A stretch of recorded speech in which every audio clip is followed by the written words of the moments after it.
اب پتہ نہیں میری باتوں کی وجہ سے یا منظور پشتین کی باتوں کی وجہ سے وہ برسر روزگار اشخاص جو ہے کچھ دنوں کے لیے بے روزگار ہو گئے تھے. اب ڈاکٹر صاحب آپ تو برسر روزگار نہیں ہیں نا. اگر آپ کا روزگار گیا تو پھر میں ذمہ دار نہیں ہوں.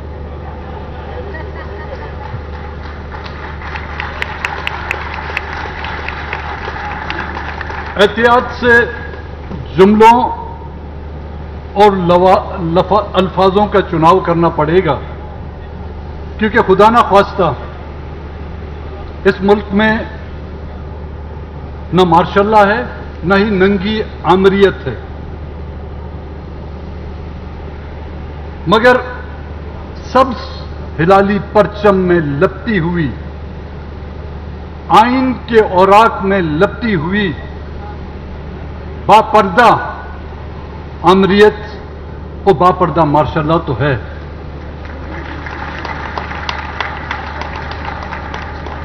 جو ٹاپک ہمیں دیا گیا ہے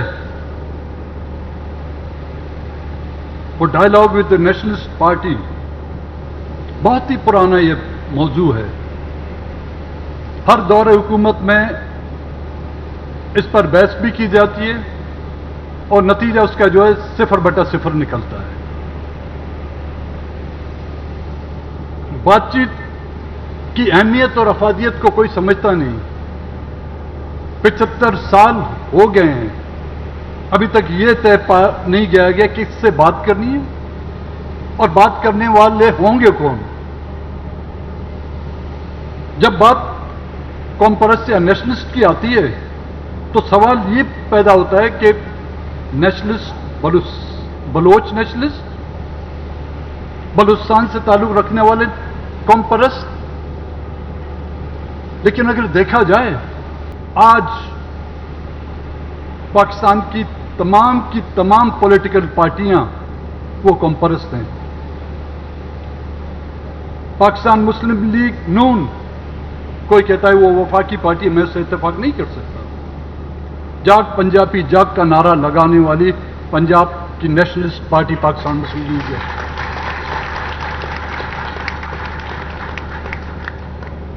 لوکل اور مقامی ڈومینسائل کی بات کرنے والی پاکستان پیپلز پارٹی اور اس کی قیادت آصف زرداری ہی ہے. جب برے وقت آتے ہیں تو لوکل ڈومیسائل اور مقامی اور غیر مقامی کی بات کرتے ہیں. وہ پارٹی بھی سندھ کی نیشنلسٹ پارٹی ہے. پی ٹی آئی امین گنڈا پوری کا جو ریسنٹلی 2 دن پہلے جو بیان آیا تھا، اس سے کیا ہم یہ نتیجہ اخذ نہیں کر سکتے کہ وہ خیبر پختونخوا کی ایک قوم پرست پارٹی بن گئی ہے جو اپنے حقوق اور اپنی رائلٹی بجلی کے مد میں یا کسی اور مد میں ناانصافیوں کے بعد وہ کہتے ہیں کہ ہم اسلام آباد پر الغار کریں گے. قوم پرستوں کی یہی تو ایک نشانی ہے.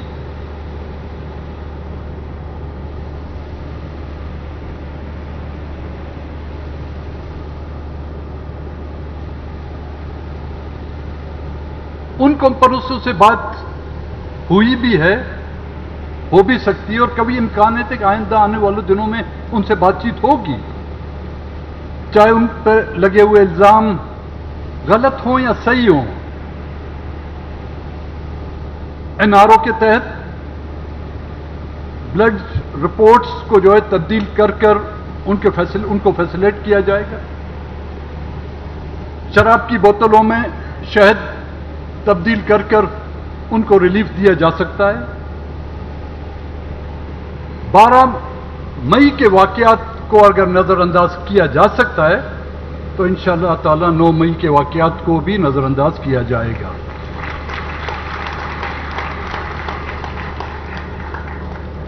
اب بات ہو، ڈائلاگ ہو تو کس سے ہوں؟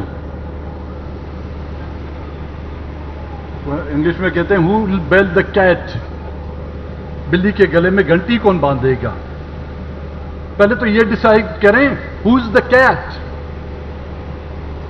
بلوچ آر دا کیٹس اور the establishment is the cat. And who owns the cat? اس بلی کا مالک کون ہے جو بلی ہر 1.5 سال بعد یا 5 سال بعد اپنے خونخوار پنجوں سے ہمیں اور ہمارے بچوں کو نوچتی آ رہی ہے؟ یہاں تک ہمارے بچوں کو اختیار نہیں دیا جاتا کہ وہ ایک پرامن احتجاج آپ کے دارالخلافہ اسلام آباد میں کریں. ہم سمجھے تھے اسلام آباد تمام صوبوں تمام قومیتوں کا دارالخلافہ ہے. ہمیں یہ پتہ نہیں تھا کہ پنڈی کی ایکسٹینشن جو ہے جی ایچ کیو کی ایکسٹینشن جو ہے وہ اسلام آباد تک آ گئی ہے.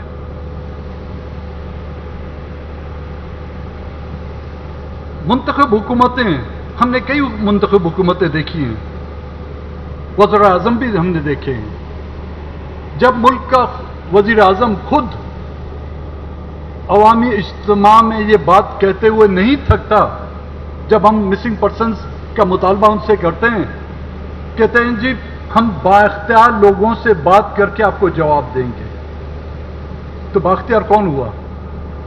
وزیر اعظم تو نہیں ہوا, اس کی کیبنٹ نہیں ہوئی. کیا کسی بین الاقوامی قوت سے وہ بات کر کے ہمیں جواب دیں گے؟ نہیں. وہ ان کو بھی پتا ہے, ہمیں بھی پتا ہے. اب مایوسی اس حد تک بلوچستان میں پھیل چکی ہے منیزہ. اب بات آپ کریں گے کس سے؟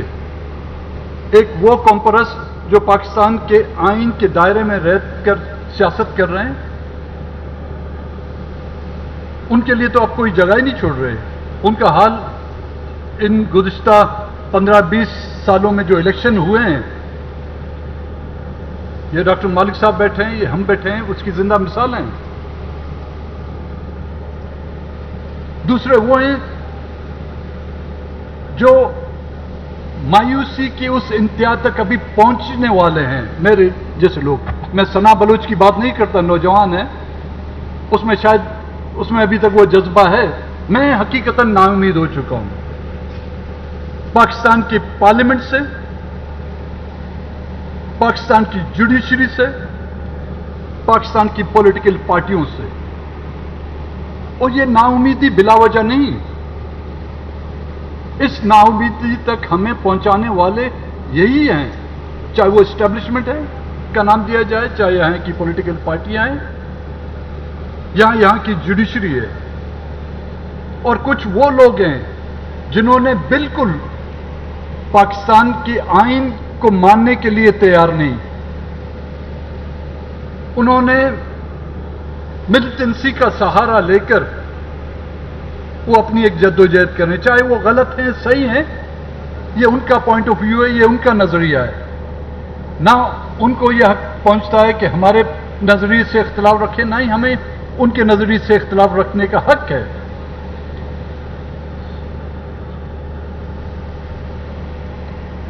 بات چیت کے لیے کچھ راہ ہموار کرنی ہوگی. بات چیت کے لیے کانفیڈنس بلڈنگ میجرز اٹھانے چاہیے. پہلے تو آپ کسی متاثرین کا مدعا تو سنیں, اس کی فریاد تو سنیں, چاہے آپ کے نچلی عدالت سے لے کر آپ کی سپریم کورٹ تک جو درخواست کنندہ ہے, پہلے وہ اپنا مدعا بتاتا ہے, وہ اپنی گریوینس بتاتا ہے کہ میرے ساتھ یہ زیادتی ہوئی. ہمارے قبائلی سسٹم میں بھی جب جرگے ہوتے ہیں تو اس میں بھی فریقین اپنا مدعا بتاتے ہیں کہ یہ زیادتی مجھ سے ہوئی ہے اور اس کا ذمہ دار یہ ہے. ہمیں تو یہ حق ہی نہیں ہے ابھی تک کہ اپنا مدعا بیان کر سکیں. ہم جب اس طرح کے اجتماع میں, پارلیمنٹ میں یا عوامی کسی بھی فورم میں اپنے پر ہونے والے مظالم یا زیادتیوں کا جب تذکرہ کرتے ہیں تو کہتے ہیں جی یہ بہت بولتے ہیں, یہ حد سے زیادہ بڑھ گئے ہیں، ان کو اب مزید پارلیمنٹ میں آنے نہیں دیا جائے گا، اور یہی کچھ ہوا۔ 8 فروری 2024 کا الیکشن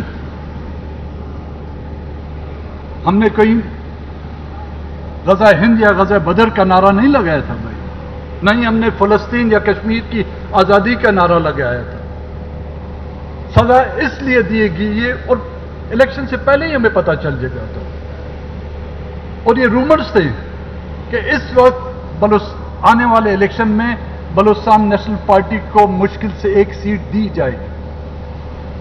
اب یہ پریڈکشن بڑے بڑے نجوم ہی نہیں کر سکتے ہوں گے شاید۔ دنیا کا سب سے بڑا جانا پہچانا پریڈکشن کرنے والا نوٹر ڈیم بھی جو ہے نا، اس نے بھی شاید یہ پریڈکشنیں نہیں کی ہوں گی جو پریڈکشنیں ہمارا کوئی ISI کا کرنل کرتا ہے کہ ان کے حق میں اتنی سیٹیں آئیں گی۔ میں جنرلوں کی طرف نہیں جا رہا ہوں کیونکہ کچھ احتیاط کر رہا ہوں بھائی، اور یہی سزا دی گئی ہمیں کہ اسمبلی میں یہ مسنگ پرسنز کے بارے میں کیوں بولتے ہیں، یہ مظلوم عوام پر ہونے والے ظلم زیادتیوں پر بات کیوں کرتے ہیں؟ بھائی ہم نے بات کی ہے، لیکن جو آس پاس بیٹھے ہوئے تھے وہ بھی تو ڈیسکس بجا رہے تھے اس وقت ہمارے۔